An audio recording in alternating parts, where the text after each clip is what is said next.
છ દ્રવ્યો ક્યાં ક્યાં ફેલાયેલા છે? હા, લોકાકાશમાં 14 રાજલોક કહીએ, લોકાકાશ. એમાં જીવ દ્રવ્ય ક્યાં ક્યાં છે? જીવ દ્રવ્ય સંપૂર્ણ લોકાકાશમાં છે. ત્રસ જીવો ક્યાં છે આ લોકાકાશમાં? ત્રસ નાળીમાં છે. Very good. ત્રસ નાળી કઈ છે? આ જે વચ્ચે ઓરેન્જ કલર દેખાય છે ને, એ ત્રસ નાળી છે. હા, હું એને ડ્રો કરવાની ટ્રાય કરીએ તો સર્કલ કરીએ. આ જે છે ને આખી ત્રસ નાળી છે, જે એક ટાવર જેવું છે, એમાં ત્રસ જીવો છે. ત્રસ જીવો એટલે કેટલી ઇન્દ્રિયવાળા જીવો?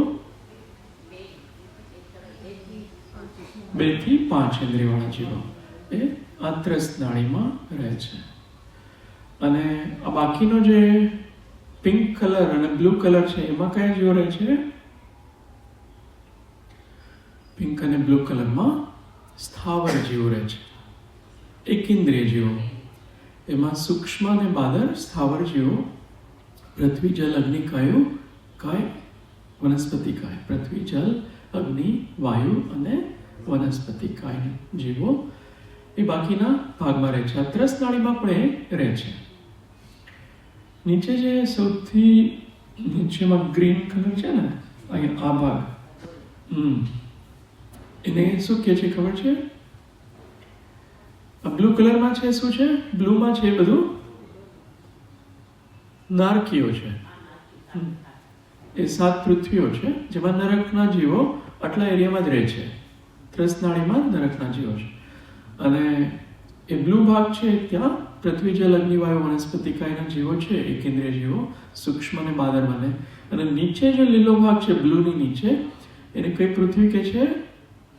એને કલકલા પૃથ્વી કહે છે. એમાં માત્ર નિગોદિયા જીવો રહે છે.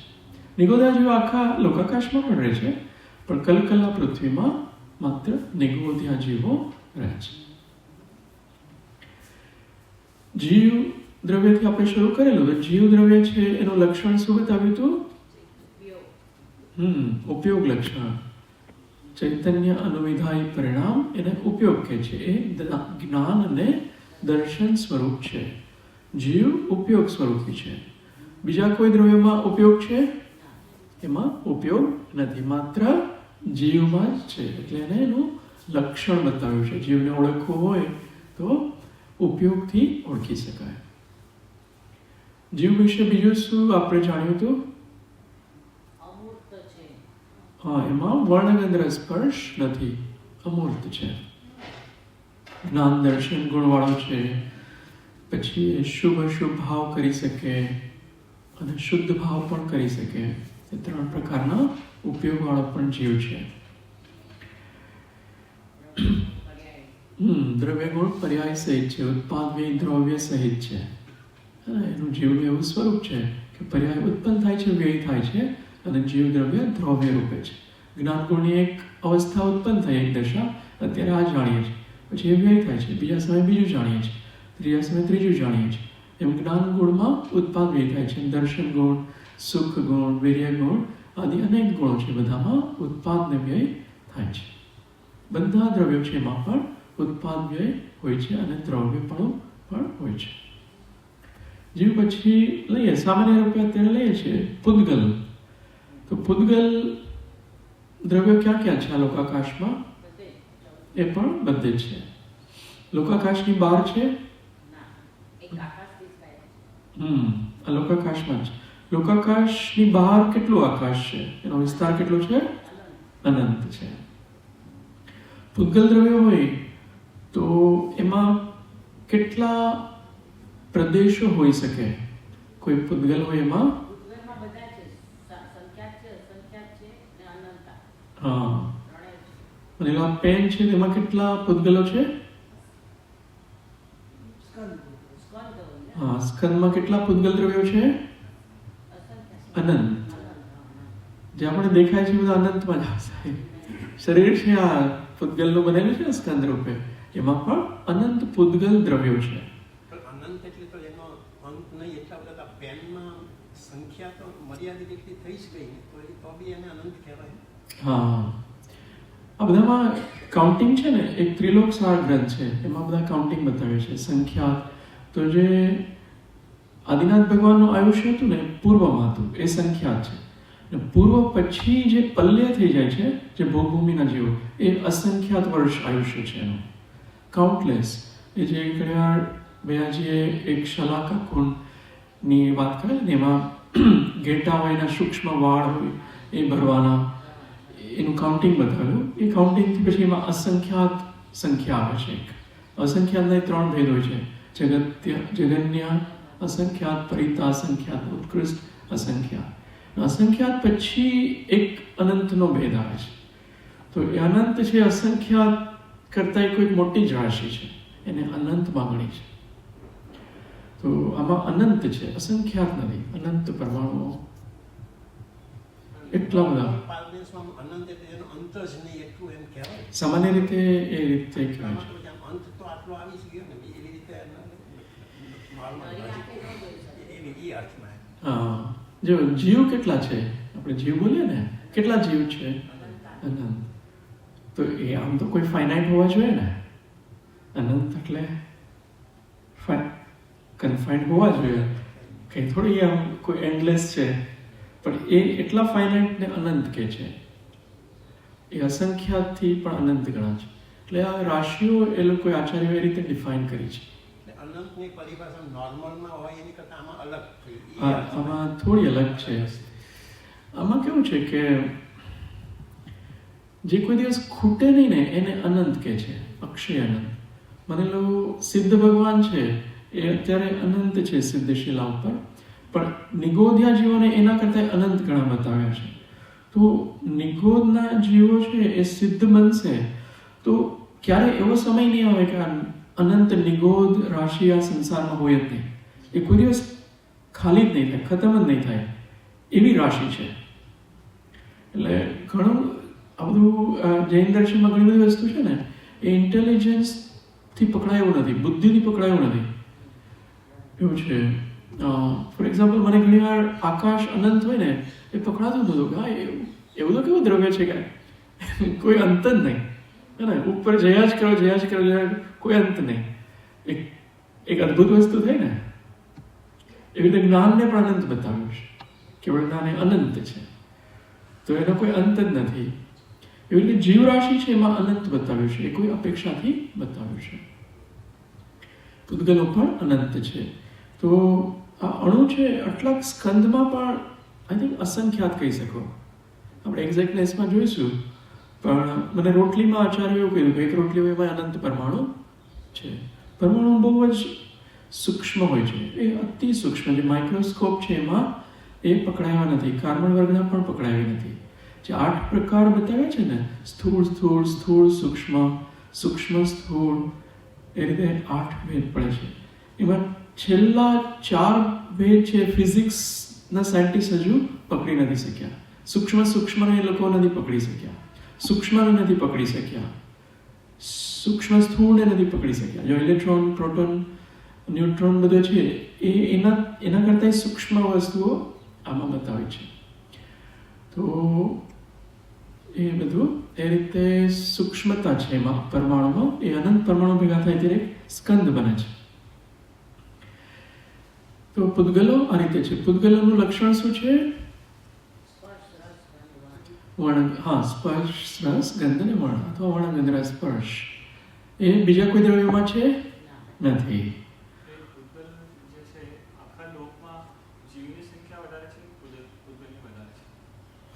જીવ કરતા પૂતગલ અનંત છે. જેટલા જીવ છે ને કઈ રીતે સમજી શકાય કે માની લો આટલા બધા જીવ છે, નિગોધ્યા છે એ જ અનંત છે, બાકી તો ત્રસવાળા જીવો અસંખ્યાત બતાવ્યા છે. નિગોધ સિવાયના કોઈ પણ રાશિના જીવ ગણીએ ઇન્દ્રિયવાળા, એ બધા અસંખ્યાતમાં. તો ખેર એ અનંત નિગોધ્યા લઈએ, એના દરેક જીવ પર કેટલી કાર્બન વર્ગણાઓના પૂતગલો હશે? અનંત. તો એક જીવ પર અનંત કાર્બન વર્ગણાઓ છે, અને એ અપેક્ષાએ એ જીવ કરતા અનંત થઈ ગઈ. અને એ સિવાય પણ જે અજીવ છે એ બધી વર્ગણાઓ પણ પૂતગલની ગણો. જીવ તો અનંત છે, એના કરતાં પૂતગલો અનંત કહી શકીએ. તો પૂદગલો છે એમાં વર્ણગંધ રસ સ્પર્શ હોય છે. બધું શરીરને બધું દેખાય છે ને, એ વર્ણગંધ રસ સ્પર્શ. એક પરમાણુ છે એનો કાઉન્ટ એક ગણવાનો, એક પૂદગલ દ્રવ્ય. અને આ એનો સમૂહ હોય એ સંખ્યાત, માની લો 10 પરમાણુનો એક સ્કંદ બને તો એ સંખ્યાત થયો. 1000, લાખ, કરોડ, 2 કરોડ એ બધા સંખ્યાત છે. અને જે ગણી ન શકાય એટલા પરમાણુનો સમૂહ એને અસંખ્યાત પરમાણુનો સ્કંદ કહે છે. એ સ્કંદ છે અસંખ્યાત પરમાણુ. અને એવી રીતે અનંત પરમાણુનો સ્કંદ હોય છે. એટલા બધા પરમાણુઓ મળે છે અનંત, એનો એક સ્કંદ હોય છે. હે ને?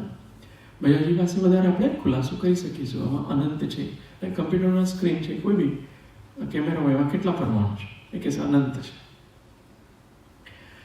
તો એ સ્કંદ બને છે. સ્કંદ શા માટે બને છે? સ્કંદ કયા પૂદગલના ગુણને લીધે બધા ચોટે છે એકબીજા સાથે?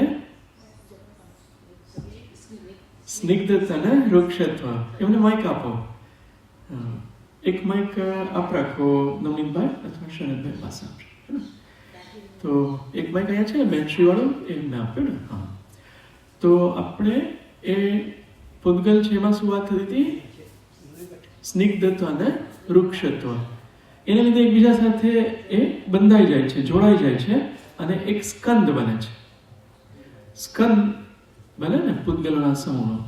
તો એની સ્નિગ્ધતા અને વૃક્ષતાના અંશોની ગાથાઓ કુંકુદાચાર્ય બતાવી છે. આપણે જોઈશું, આપણને થોડો સમય રહેશે કે એમાં એકથી અધિક અંશનો ભેદ હોય ને તો જે પરમાણુ ચોટે છે, બંધાય છે. સ્નિગ્ધ વાળો વૃક્ષ સાથે, વૃક્ષ એ સ્નિગ્ધ સાથે, અથવા સ્નિગ્ધ વાળો પરમાણુ સ્નિગ્ધ સાથે, એમાં એક અંશનો ફરક હોવો જોઈએ તો એ બંધાય છે. એ રીતનું એમને બધા તત્વાર સૂત્રાદિ ગ્રંથોમાં પણ બતાવ્યું છે. તો એ રીતે આ બધા સ્કંદ બને છે. આપણું શરીર બન્યું છે પૂદગલના કયા ગુણને લીધે ચોટેલા છે બધા પરમાણુ? સ્નિગ્ધ વૃક્ષતાને લીધે. બરાબર? તો વર્ણગંધ રસ સ્પર્શ પૂદગલ છે. આ બધું દેખાય છે પૂદગલ છે. આપણે એને જીવ માનીએ છીએ એ આપણી માન્યતા બરાબર નથી. આ બધું પૂદગલ છે. હે ને? આટલું સ્પષ્ટ થયું?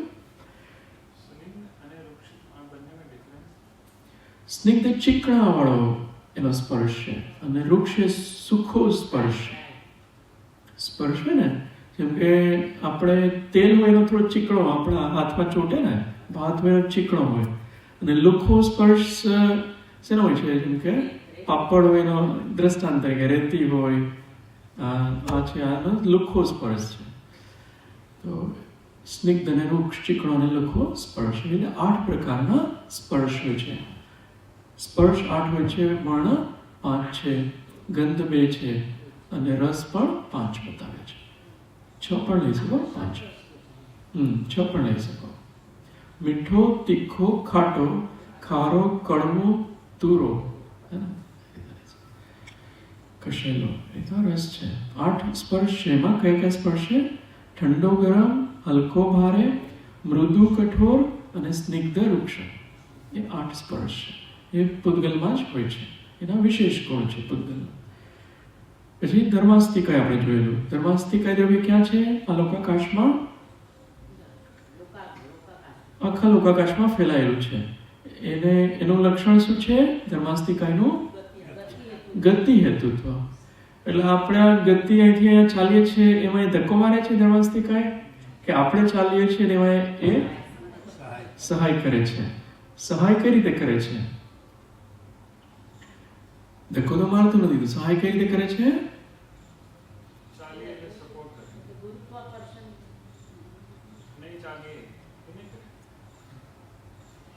જીવ જે ચાલે છે અથવા પૂદગલ જે મૂવમેન્ટ કરે છે એની ક્રિયાવર્તી શક્તિથી કરે છે. જીવમાં પોતામાં પણ ક્રિયાવર્તી શક્તિ છે, એને લીધે મૂવમેન્ટ થાય છે.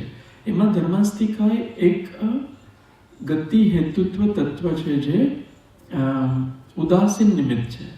જેમ આ દ્રષ્ટાંત એક્ઝેક્ટલી બેસે છે. જેમ પાણી હોય ને, એ પાણી એ મીડિયમ છે, એમાં માછલી તરે છે. માછલીમાં એવી શક્તિ છે એટલે પાણીમાં તરી શકે. પાણી એને કંઈ તરાવતું નથી, પણ એક મીડિયમ છે. એટલે ધર્માસ્તિકા એક મીડિયમ છે જેને લીધે જીવ અને પૂદગલ ગતિ કરી શકે છે. એ મીડિયમ ના હોય તો જીવને પૂદગલ ગતિ કરી શકે નહીં. બીજા કોઈ દ્રવ્ય તો ગતિ કરતા નથી. માત્ર 2 દ્રવ્યો ગતિ કરે છે. પોતપોતામાં ક્રિયાવર્તી શક્તિ છે બંને દ્રવ્યમાં, અને જે ધર્માસ્તિકાય છે એ એક મીડિયમ છે, હે ને, એ ગતિ હેતુત્વનું એક માધ્યમ છે સ્થિત. અને પછી અધર્માસ્તિકાય ક્યાં છે? હવે એ પણ આખા લોકાકાશમાં, બ્લુ, પિંક બધા ભાગમાં, ત્રસનાળી બધા ભાગમાં એ છે. અને એનું કાર્ય શું છે? સ્થિતિ હેતુત્વ. આપણે જીવને સ્થિર રહેવું એમાં સહાય કરે છે, એટલું જ એનું કાર્ય છે. એ સ્થિર કરી નથી દેતો. જીવને સ્થિર થવું હોય ત્યારે થાય છે, પણ એમાં એક જાતનું ઉદાસીન નિમિત્ત છે. પછી આકાશ. આકાશનું લક્ષણ અવગાહન હતું, બધાને સ્પેસ, જગ્યા આપે છે. કયા કયા દ્રવ્યોને જગ્યા આપે છે? બધા જ દ્રવ્યોને, બધાને જગ્યા આપે છે. એ જનરસ છે, બધાને જગ્યા આપે છે. એ આકાશ છે કેટલું પ્રદેશી છે? આકાશ અનંત પ્રદેશી છે. અને લોકાકાશ છે કેટલા પ્રદેશી છે? અસંખ્યાત પ્રદેશી છે લોકાકાશ. એના એક એક પ્રદેશ જોઈએ તો અસંખ્યાત જ છે. એ અસંખ્યાત પ્રદેશમાં અનંત જીવો રહે છે, અનંત પૂતગલો રહે છે. ધર્મદ્રવ્ય કેટલા છે? ટોટલ ધર્મદ્રવ્ય એક જ છે. અધર્મ પણ એક જ છે. આકાશ દ્રવ્યો કેટલા છે? એક જ છે. હા, એક અખંડ રૂપે એક જ છે. ભલે એના પ્રદેશો આપણે બુદ્ધિથી આટલા બધા ભેદ કર્યા છે, પણ એક અખંડ દ્રવ્ય છે. અને કાળ કેટલા દ્રવ્યો છે? હા, કાલાણુઓ અસંખ્યાત છે. આખા લોકાકાશમાં રત્નોના ઢેરની જેમ કાલાણુ ડ્રો કરીએ ને તો બધે કાલાણુઓ છે. આવી રીતે કાલાણુનો ઢેર છે. એવા અસંખ્ય દરેક પ્રદેશ આકાશનો એમાં કાલાણુ છે. અલોકાકાશમાં કાલાણુઓ નથી, ખાલી લોકાકાશમાં છે. કલા હજી વિકલેન્દ્રી જે કેટલા છે એ બધા ત્રસ નાડીમાં છે. હા, ત્રસ બહાર છે એ એકેન્દ્રી પણ. હા, શરૂઆતમાં એ વિષય લીધેલો. તો કાલાણુઓ છે એ લોકાકાશમાં બધે ફેલાયેલા છે. કાલાણુઓનું લક્ષણ શું છે? વર્તના. એ બધા વર્તના, વેરી ગુડ. એ વર્તના હેતુત્વ. તો એ બધાને પરિણમન કરવામાં નિમિત્ત છે. આપણા ભાવ પરિણમન થાય છે ને સવારથી રાત સુધી, એમાં નિમિત્ત કયું છે? કાળ દ્રવ્ય. એ કંઈ આપણને એવું કહે છે કે આવા પરિણામ કરો, આવા પરિણામ કરો, એવું કહેતું નથી. આપણે પરિણામ કરીએ છીએ ને એમાં એક ખાલી એ નિમિત્ત છે, એ કરાવતું નથી. નહીં તો કોઈ સારો કાળ હોય ત્યાં આપણે જતા રહીએ તો આપણા શુભ ભાવ થાય કે શુદ્ધ ભાવ થાય. એ કરવાના ભાવ આપણે જ છે, પણ એ પરિણમનમાં એક દ્રવ્ય નિમિત્ત છે એવું આચાર્યોએ કહ્યું છે. એનું નામ કાળ દ્રવ્ય છે. એ પણ ફિઝિકલ દ્રવ્ય છે. એનું એક્ઝિસ્ટન્સ છે, એ અરૂપી છે. ને કાળ દ્રવ્ય થઈ ગયું ને? હા, નિમિત્ત છે માત્ર.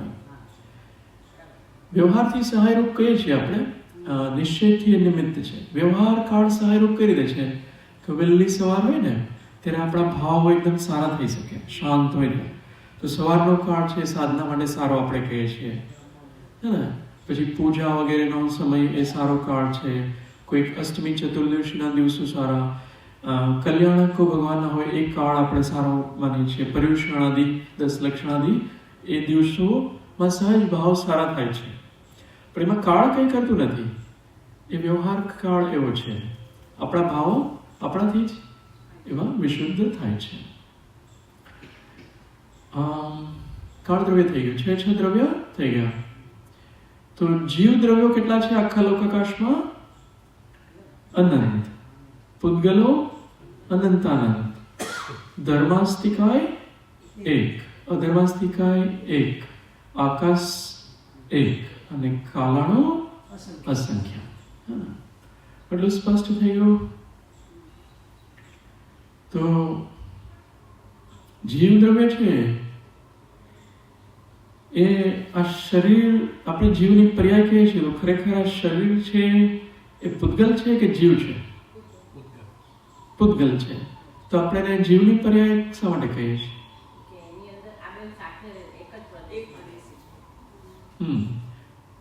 એ નહીંથી અપેક્ષાની કહીએ. ખરેખર આ પૂતગલ છે.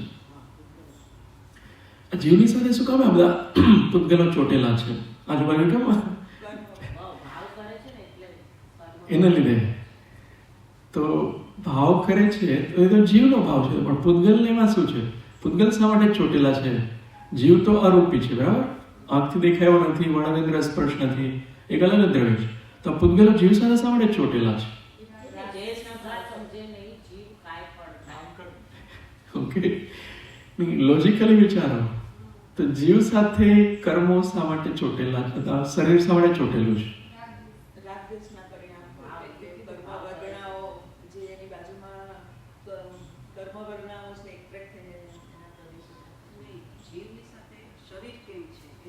હા, તો આ રેકોર્ડ થાય છે ને તો બધાને લાભ મળશે. બધા બંને જણા માઇકમાં બોલજો. હા બોલો પ્રશ્ન કે જેવી જીવ સાથે શરીર કેમ લાગે?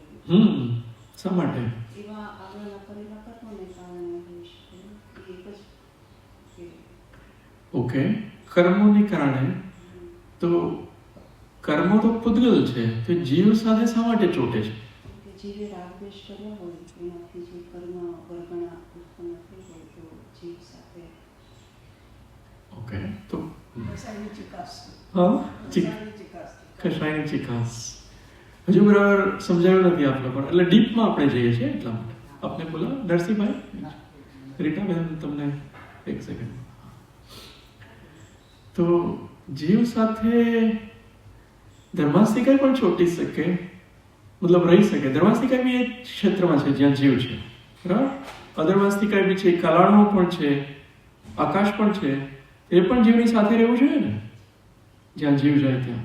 આ પૂતગલ જ શા માટે? તો બધા સહાયરૂપ છે.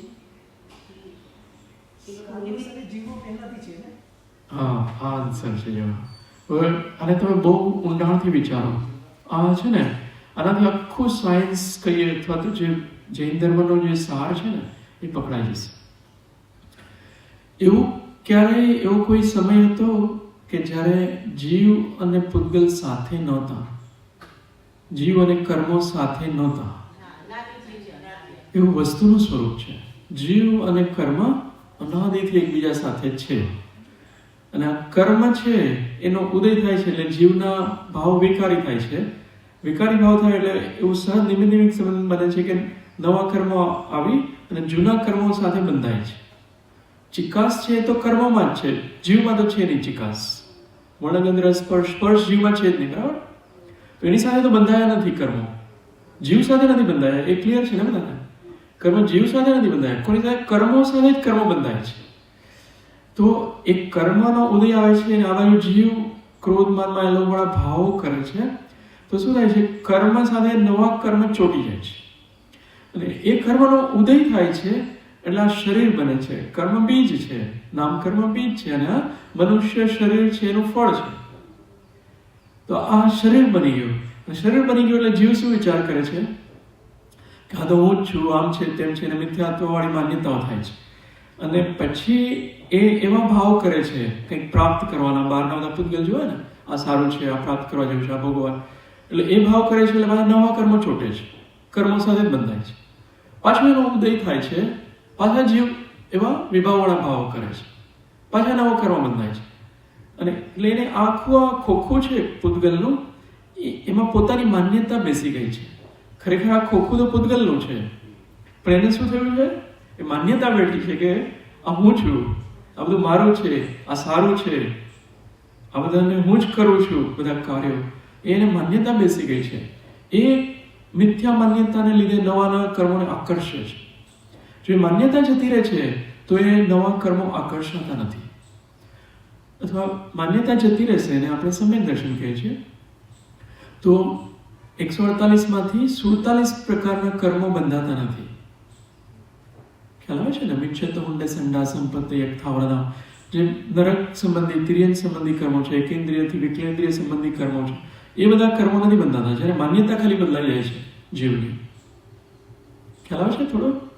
જે આ માન્યતા શ્રદ્ધા કહીએ તો સાચી શ્રદ્ધા થાય છે એટલે ઘણા બધા પરમાણુઓ આવીને જે બંધાતા હતા એ બંધાવામાં રોકાઈ જાય છે. અને જીવ ચારિત્ર લે છે, દેશ ચારિત્ર, જે બ્રહ્મચર્ય કહીએ, પ્રતિમા કહીએ, માતાજી જે આરિકા માતાજી વાળી સંયમ છે, સંયમ કહીએ, છુલ્લક એટલે કોણો સંયમ, અથવા મુનિ મહારાજ વાળો સંયમ. તો એવા જ્યારે એ ભાવ કરે છે ત્યારે બીજા ઘણા બધા કર્મો પહેલા આવીને ચોટતા હતા જૂના કર્મો સાથે, એ બંધાવાનું બંધ થઈ જાય છે, છૂટી જાય છે. ખ્યાલ આવે છે ને? જીવ એવા ભાવ પછી કરતો જ નથી કે જેથી નવા કર્મ બંધાય એ પ્રકારના. પછી એવા ભાવ કરે છે કે ત્યારે જે સત્તામાં કર્મો પણ છે આજુબાજુમાં આત્માની, એવા ભાવના નિમિત્તથી એ કર્મોને છે એ પણ સત્તામાં જે બધા કરવા માંડે છે. અને જીવ સંપૂર્ણ પછી શુદ્ધ થઈ જાય એવા ભાવ જીવ કરી શકે છે. એને જ્ઞાન પ્રાપ્ત થતા એવા ભાવ કરી શકે છે. આ જે બધું આપ બતાવ્યું છે ભાવથી કરીએ છીએ, ભાવથી ભાવલિંગી મુનિરાજ અથવા માતાજી વગેરે, તો આ બધું બરાબર છે. દ્રવ્યલિંગીમાં એટલું બધું ના સહી પણ થોડું થતું હોય છે, આજે આપ બતાવો છો. હા, દ્રવ્યલિંગી મુનિ મહારાજ છે પણ 28 મૂળ ગુણોનું જે પાલન કરે છે એને કર્મો બંધાય છે, કારણ કે હજુ શ્રદ્ધા બરાબર ન હોવાથી 148 પ્રકારના કર્મોમાંથી મોટાભાગના કર્મો બંધાય છે, પણ એને પુણ્યવાળા કર્મો જ મુખ્ય રૂપે બંધાય છે. પાપવાળા કર્મો છે એ બંધાય છે, જે ઘાતી કર્મ છે બધા પાપવાળા છે. 4 ઘાતી કર્મ છે, એના બધા ઉત્તર ભેદો 47 પ્રકૃતિ બધી પાપવાળી છે, એ બંધાય છે અનંતાનુબંધી આદિ બધા. પણ એનો અનુભાગ ઓછો પડે છે, એની શક્તિ બહુ ઓછી પડે છે, એટલા બધા અનુભાગવાળા નથી બંધાતા. અને અઘાતી કર્મોમાં પુણ્યવાળા કર્મ બંધાય છે, એટલે એનો જ્યારે દેહ છૂટે છે ત્યારે 9 ગ્રેવેક સુધી, સ્વર્ગ 9 ગ્રેવેક સુધી જઈ શકે એટલું પુણ્ય એને પ્રાપ્ત થયું હોય છે, અર્જિત થયું હોય છે, અને ત્યાં એ દેવ બને છે. તો એને એ પુણ્યવાળા કર્મ બંધાય છે, પાપવાળા નથી બંધાતા. એટલું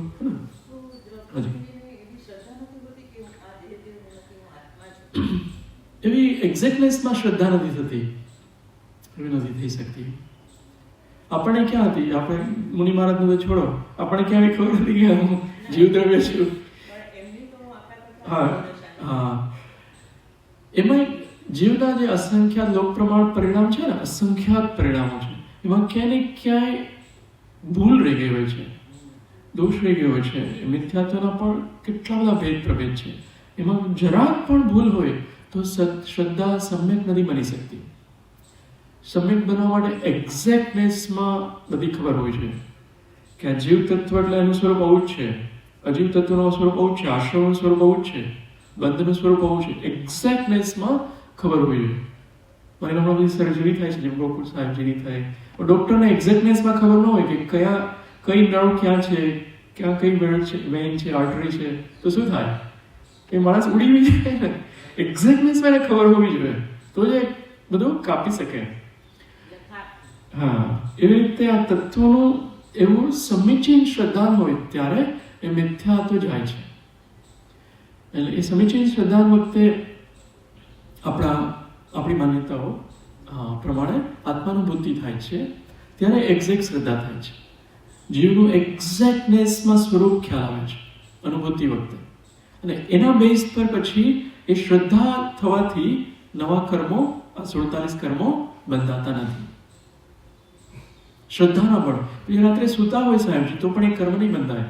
એકવાર શ્રદ્ધા સમીચીન થઈ જાય છે તો શ્રદ્ધા દિવસ ને રાત ચાલુ જ રહે છે. સવારે ઉઠીને પૂછો ને સાહેબજીને, કૃપાળુદેવને, તો એ જ કહેશે હું આત્મા જ છું. આખી રાત વીતી ગઈ પણ સવારે પાછું એ કેમ આવી જાય છે? એ શ્રદ્ધા છે. ગમે એટલા દિવસો વીતી જાય, મહિનાઓ વીતી જાય, પણ એ શ્રદ્ધા ક્યારેય વિપરીત થતી નથી. પછી અનંતાનુબંધી વાળા રાગદ્વેષ જતા રહે છે, પછી સંયમ ધારણ કરે છે, અપ્રત્યાખ્યાન વાળા ક્રોધમાનમાં લોભ જતા રહે છે, પ્રત્યાખ્યાન વાળા, અપ્રત્યાખ્યાન વાળા. પછી મુનિ હોય ત્યારે ખાલી સંજ્વલન વાળા રાગદ્વેષ રહે છે, જે અંતર્મુહૂર્ત જ રહે રાગદ્વેષ, એને સંજ્વલન કશાય કહે છે. તો આપણે મૌલિક ઘણું લીધું. એકચ્યુઅલી આ જ બધી વસ્તુ મૂળ ગાથાઓમાં છે જે મારો વાંચવાનો ભાવ હતો. તો આપણે કુંદકુંદ આચાર્યની મૂળ ગાથાઓ વાંચીએ છીએ.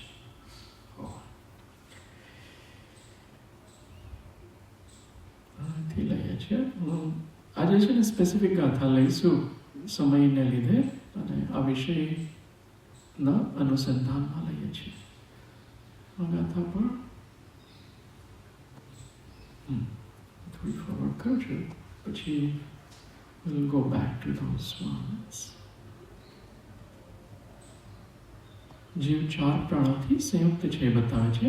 આ બધા પ્રાણો છે ને એ દ્રવ્ય પ્રાણ છે, એ અહીંયા બતાવ્યું છે. આ બધા પૂતગલના પ્રાણો બતાવ્યા છે.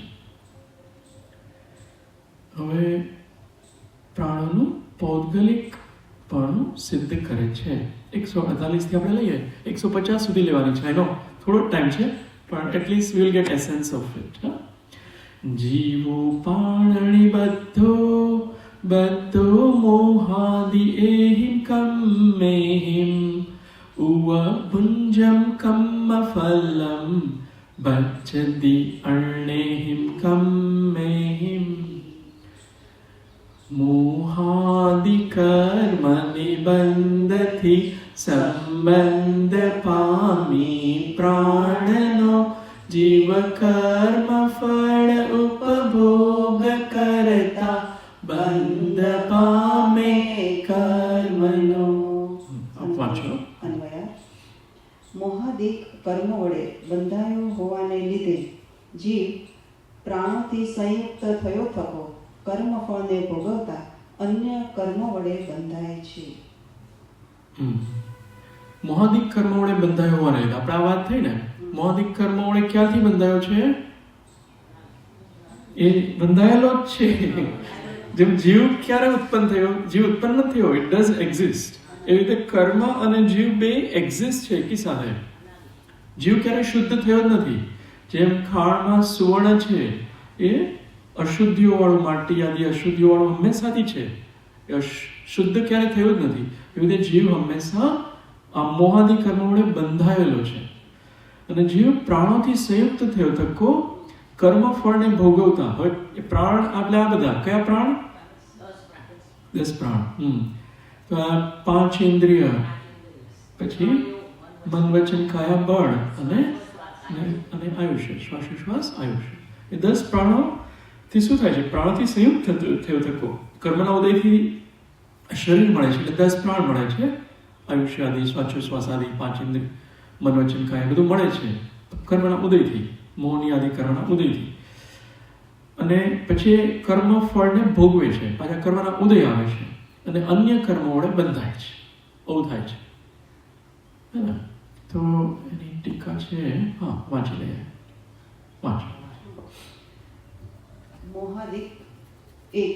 મોહાદિક પૌદ્ગલિક કર્મ વડે બંધાયો હોવાને લીધે જીવ પ્રાણોથી સંયુક્ત થાય છે અને પ્રાણોથી સંયુક્ત થવાને લીધે પૌદ્ગલિક કર્મફળને એટલે કે મોહી રાગી દ્વેષી જીવ મોહ રાગ દ્વેષપૂર્વક ભોગવતો થકો ફરીને પણ અન્ય પૌદ્ગલિક કર્મ વડે બંધાય છે. તેથી પૌદ્ગલિક કર્મના કાર્ય હોવાને લીધે અને પૌદ્ગલિક કર્મના કારણ હોવાને લીધે પ્રાણો પૌદ્ગલિક જ નિશ્ચિત નક્કી થાય છે. પ્રાણોને પૌદ્ગલિક નક્કી કર્યું, સિદ્ધ કર્યું. એ કર્મના ઉદયથી આ બધા પ્રાણો મળે છે. કયા? આ 5 ઇન્દ્રિય મળી ને, એ કર્મના ઉદયથી મળે છે, આત્માથી નથી મળી. કર્મના ઉદયથી આજુબાજુમાં પૂતળું ખોખું ઊભું થયું છે, કર્મના ઉદયથી થયું છે. એક્ઝેક્ટનેસમાં જોવાનું, આ કર્મના ઉદયથી થયેલું છે. જીવ સાથે એનો કોઈ સંબંધ નથી. ખરેખર જોવા જાય તો એક્ઝેક્ટનેસમાં જીવ દ્રવ્ય એકદમ અલગ છે. એની અનાદિથી કર્મનું ખોખું આજુબાજુ હતું, એમાંથી નવા બીજમાંથી નવા આ ફળ વૃક્ષ બને છે. આ વૃક્ષ મનુષ્યનું શરીર એ વૃક્ષ રૂપે જોઈ શકો. એ કર્મ રૂપે બીજમાંથી બનેલું વૃક્ષ છે. આત્મા તો વચ્ચે ખાલી છે. અને બીજા શબ્દોમાં કહે તો રસ્સી સે રસ્સી બંધી ગાય બીચ મેં ફસી. ગાયને ઘણી વાર બાંધે ને કંઈ જાય નહીં, તો એને પેલા એક તો બાંધેલી હોય એક રસ્સી, એની સાથે એક નવી જુદી રસ્સી બાંધે છે, આ ખૂટા સાથે હોય ને, એટલે રસ્સી સે રસ્સી બંધી અને ગાયમાં ફસાણી છે. ગાય જીવ રૂપેલો અને ઓલા નવા કર્મો અને જૂના કર્મો બંધાય છે એકબીજા સાથે સ્નિગ્ધ રૂક્ષને ગુણને કારણે, અને એમાં જીવ વચ્ચે ફસાયેલો જ રહે છે. એ અહીંયા કે છે કે પૌદ્ગલિક છે. એ જીવ દ્રવ્ય અલગ છે, આ પૌદ્ગલિક છે. પછી ની ગાથા લઈએ. આ જ વસ્તુને મેં ડ્રોઈંગમાં આપી છે, આપણે આગળ એ ગાથા લઈને જોઈ લઈએ. ડ્રોઈંગ્સ. પાણાબાદમ જીવો મોહ પદેસેહિમ કુણદિ જીવાણમ જદિ સોહવદિ બંધો નાણાવર્ણાદિકમ મેહિમ જીવ મોહ દ્વેષ વડે કરે બાધા જીવો ના પ્રાણને તો બંધ જ્ઞાન વર્ણ આદિક કર્મનો તે થાય છે. જો જીવ મોહ અને દ્વેષ વડે જીવોના સ્વજીવના તથા પરજીવના પ્રાણોને બાધા કરે છે તો પૂર્વે કહેલો જ્ઞાનાવરણાદિ કર્મો વડે બંધ થાય છે. આપણે શું કરીએ? મોહ કરીએ, રાગ દ્વેષ આદિ કરીએ તો બીજા જીવોને ના પ્રાણ હરીએ છીએ ને. કેટલા ભોજન કરીએ કેટલા જીવોના પ્રાણ હરાતા છે ને. તો એ મોહ છે, જમવાનો મોહ છે વગેરે. એટલે આ એક્ઝેક્ટનેસમાં નથી લેતા અત્યારે, પણ આ બધા મોહને લીધે કેટલા બધા નાહીએ છીએ, ધોઈએ છીએ, કપડાં પહેરવા, અનેક પ્રકારના જીવના પ્રાણનો ઘાત થાય છે. એને લીધે આ બધા 8 પ્રકારના કર્મો બંધાય છે. જો આ રાગદ્વેષ જે જીવ છોડી દેશે તો આ કર્મો નહીં બંધાય. ટીકા. પ્રથમ તો પ્રાણોથી જીવ કર્મફળને ભોગવે છે. તેને ભોગવતો થકો મોહ તથા દ્વેષને પામે છે. મોહ તથા દ્વેષથી સ્વજીવ અને પરજીવના પ્રાણોને બાધા કરે છે. ત્યાં કદાચિત એટલે કે કોઈ વાર પરના દ્રવ્ય પ્રાણોને બાધા કરીને અને કદાચિત એટલે કે પરના દ્રવ્ય પ્રાણોને બાધા નહીં કરીને પોતાના ભાવ પ્રાણોને તો ઉપરોક્તપણા વડે અવશ્ય બાધા કરતો થકો જીવ જ્ઞાનાવરણાદિ કર્મો બાંધે છે. આ પ્રમાણે પ્રાણો પૌદ્ગલિક કર્મોના કારણપરાણને પામે છે. આ રીતે એ શું કરે છે કે આ શરીર મળ્યું ને પછી એ મોહ રાગ દ્વેષ કરવા માંડે છે જીવ. એ જીવના ભાવ છે, એ પૂતગલના ભાવ નથી. મોહ રાગ દ્વેષ જીવના ભાવ છે અને એ ભાવથી પછી આ હિંસાઓ થાય છે શરીર દ્વારા. ભાવ જીવ કરે છે અને પછી વાયુ સંચાર જે ભૈયાજીએ વાત કરેલી એ રીતે વાયુ સંચાર થાય છે આ શરીરમાં. નિમિત્ત એક સંબંધ બને છે. જીવ ભાવ કરે છે અને એ શુભ અશુભ ભાવને કારણે શરીરમાં ક્રિયાઓ થાય છે. એની વચ્ચે વાયુ સંચાર બતાવ્યો છે. આ સમાધિ તંત્રની છેલ્લી 3 ગાથામાં આપ્યું છે. તો જીવ પછી આ રસોઈ બનાવે કે ચાલે કે ગાડી ચલાવે કે પેલું કે નાય તો એ બધી ક્રિયાઓમાં હિંસાઓ થાય છે. ભાવ જીવ કરે છે, મારે આમ કરવું છે, પેલું કરવું છે, આ કરવું છે, અને હિંસા થાય છે જીવ બીજા જીવોની, અને એ લીધે નવા કર્મ બંધાય છે. નવા કર્મ બંધાય છે પછી પાછું એનો ઉદય થાય છે એટલે નવું ખોખું મળે છે. 4 ગતિવાળું 84 લાખ યોનિમાં અલગ અલગ ખોખાઓ મળે છે. તો જીવ એ મોહ રાગ દ્વેષ ભાવ કરે છે એટલે આ પ્રોબ્લેમ છે. જો મોહ રાગ દ્વેષ છોડી દેશે જે દિવસે ત્યારે આને પ્રોબ્લેમ નહીં થાય. એના માટે સંયમ પણ ધારણ કરવો પડશે એને. સંયમ વગર મોહ રાગ દ્વેષ નહીં છોડી શકે. એટલે પહેલા સમ્યક દર્શન ફર્સ્ટ સ્ટેપ લઈએ, પછી સમ્યક ચારિત્ર પણ જોશું. 150 લઈએ છીએ આ વિષય આખો કન્ટિન્યુટી માટે. આદા કમમલી મસો દરેદી પાણે પૂણો પૂણો અર્ણે ણાચયદી જાવ મમિતિમ દેહ પધાણે સુવિસયેસુ કર્મે મલિન જીવ ત્યાં લગી પ્રાણો ધરે છે ફરી ફરી મમતા શરીર પ્રધાન વિષયે જ્યાં લગી છોડે નહીં. આ ગાથા યાદ રાખી લો તો કેટલો સાર આવી જશે બધા ગ્રંથોનો કે કર્મે મલિન જીવ, કર્મથી મલિન છે એ પ્રાણો ફરી ફરી શા માટે ધારણ કરે છે? મમતા છે અને શરીર પ્રધાન વિષય. શરીર આદિ જે શરીરમાં પ્રધાન છે કે મને ખાવાનું જોઈએ છે, આ જોઈએ છે, તે જોઈએ છે, ઘર જોઈએ છે, પરિવાર જોઈએ છે વગેરે વગેરે.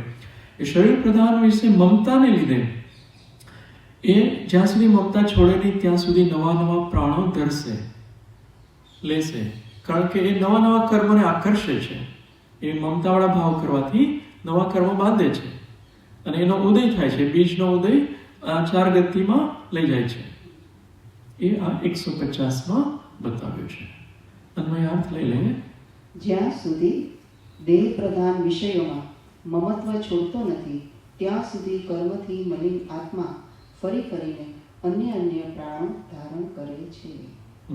કેટલું સ્પષ્ટ છે ને.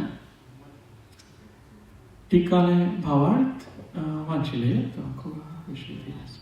જે આ આત્માને પૌદ્ગલિક પ્રાણોની સંતાન રૂપે પ્રવૃત્તિ છે તેનો અંતરંગ હેતુ અનાદિ પૌદ્ગલિક કર્મ જેનું મૂળ એટલે કે નિમિત્ત છે એવું શરીરાદિના મમત્વરૂપ ઉપરોક્તપણું છે. ભાવાર્થ મતલબ લઈ રહ્યા છે એકચ્યુઅલી ભાવાર્થ સોરી એટલી 4 લાઈન છે લઈ લઈએ. દ્રવ્ય પ્રાણોની પરંપરા ચાલ્યા કરવાનું અંતરંગ કારણ અનાદિ પુદ્ગલ કર્મના નિમિત્તે થતું જીવનું વિકારી પરિણમન છે. જ્યાં સુધી જીવ દેહાદિક વિષયોમાં મમત્વરૂપ એવું તે વિકારી પરિણમન છોડતો નથી ત્યાં સુધી તેના નિમિત્તે ફરી પુદ્ગલ કર્મ બંધાયા કરે છે અને તેથી ફરી દ્રવ્ય પ્રાણનો સંબંધ થયા કરે છે. જો અહીંયા અનાદિ શબ્દ વાપર્યો છે. અનાદિ પુદ્ગલ કર્મ છે. એ અનાદિકાળથી છે જીવની આસપાસ. જીવ જે ક્ષેત્રમાં છે ત્યાં પુદ્ગલ છે. જીવ સાથે એ તાદાત્મ્ય રૂપ નથી. એ ઓલી રીત એક આકાશના પ્રદેશમાં જ એ ખાલી છે, બંધાઈ શકે એવું છે નહીં. જેમ કર્મ સાથે બંધાય છે ને ચિકાસપણે, એ રીતે જીવ સાથે નથી બંધાયેલા. એમ જીવની આસપાસ છે. જીવ જ્યાં સુધી રાગવાળો ભાવ મોહવાળો ભાવ છે ને ત્યાં સુધી એ એટ્રેક્ટ થયેલા છે. જીવ જેવો મોહ ભાવ છોડી દે છે ને તો એ કર્મ ત્યાંથી ખસી જાય છે. માની લો આપણે અત્યારે ક્રોધવાળો ભાવ કરીએ કોઈ ઉપર ગુસ્સો કરીએ તો એ કર્મો જે છે એ આખી દુનિયામાંથી આવીને આપણી સાથે બંધાય છે કે અહીંયા જે છે એ વર્ગણાઓ ક્રોધરૂપ બની જાય છે. જીવના પ્રદેશમાં જ્યાં વર્ગણાઓ જે છે ને એ જ ખાલી એમાં ચાર્જ થઈ જાય છે. એમાં એવો નિમિત્ત સંબંધ છે. એ જ ખાલી અહીંયા જીવના પ્રદેશ છે ત્યાં જ રહેલી વર્ગણા છે એ કર્મ રૂપે બને છે. જીવ કંઈ કરતો નથી, કંઈ જીવ બોલાવા જતો નથી કંઈથી આવો અહીંથી આવો. એવું જીવ તો કાંઈ એને કહેતોય નથી કર્મોને કે તું કર્મરૂપ પરિણામ. કોઈ પૂતગલને એવું કહેતો નથી જીવ. એ સ્વયં પરિણમે છે. જીવ ખાલી ભાવ કરી શકે છે. જીવ ખાલી ભાવ કરે ને ઓલું સહજ રીતે પરિણમન થાય છે ત્યાં આગળ.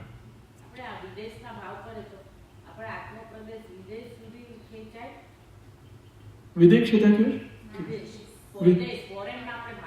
ફોરેન જવું છે એવા. હા ના અહીંયા જ રહે છે. ખાલી કલ્પનામાં વિદેશ છે. આત્મપ્રદેશ અહીંયા જ છે. એમાં અલગ અલગ વિચારો છે, કલ્પનાઓ છે. ત્યાં સુધી ફેલાશે ત્યારે આપણે મરીએ ને ત્યારે માની લે મરણાધિક સમુદ્ઘાત થાય તો ત્યાં સુધી જીવ ફેલાય, પછી પાછો આવશે, પછી મરણ થશે. એ મરણાધિક સમુદ્ઘાત વખતે થશે. એ મરણાધિક સમુદ્ઘાતમાં જે આ બતાવો એ પ્રમાણે તો છે જ. અને એવું પણ સાંભળવામાં આવે છે કે એ જે જીવ ફેલાય પછી ત્યાં પહોંચે અને એ વચ્ચે એની આયુ પૂરી થઈ જાય એટલે એ પછી આખું ત્યાં આત્મપ્રદેશ ત્યાં પહોંચી જાય. હા, આયુ પૂર્ણ થાય ત્યારે પાછો એની પહેલા પાછો આવી જાય છે, પછી આયુ પૂર્ણ થાય છે. એટલે પાછા કમ્પલસરી છે મરણાંતિક સમુદ્ઘાતના સિનારીઓમાં. મરણાંતિક સમુદ્ઘાત ઓપ્શનલ છે. કેટલા બધા જીવોને ન પણ થાય ને સીધો એ મરણ પામીને જ્યાં જવું છે ત્યાં જાય. અને અમુક જીવોને મરણાંતિક સમુદ્ઘાત હોય છે, અમુકને નથી હોતો. એ ભજનીય છે મરણાંતિક સમુદ્ઘાત. ખાલી સમુદ્ઘાત જ એવું છે કે એમાં આત્મપ્રદેશ શરીરથી બહાર નીકળે છે.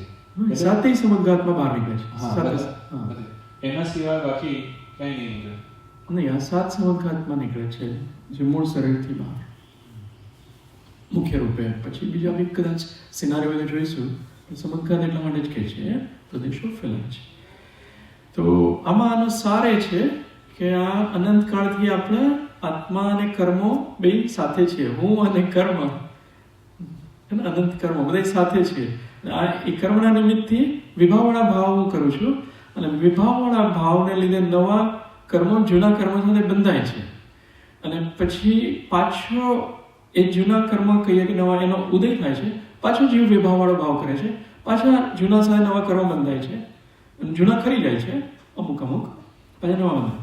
એટલે આ વિભાવવાળા ભાવ અથવા મોહ રાગદ્વેષ ભાવ જેવો છોડી દઈએ તો આ બધા કર્મો ધીમે ધીમે ખરવા માંડશે અને જીવ શુદ્ધ સ્વરૂપને પ્રાપ્ત કરશે. એ આ ગાથાઓમાં મુખ્ય વિષય છે. ટાઈમને લીધે આપણે જયસિંહ આચાર્યની ટીકા હજુ નથી વાંચી. એની ટીકા બહુ જ માર્મિક છે. અને આ જે છે એનું ડ્રોઈંગ આ રીતે જ છે, જે 4 પ્રાણ મૌની કર્મ રાગ દ્વેષ ભાવ અને પ્રાણોને ધારણ કરે છે, જ્ઞાનાવણી કર્મ બાંધે છે. આ ચાર્ટમાં એ જ વસ્તુ બતાવી છે. 150મી ગાથા છે ને એને ડ્રોઈંગ રૂપે અહીંયા બતાવેલું છે. તો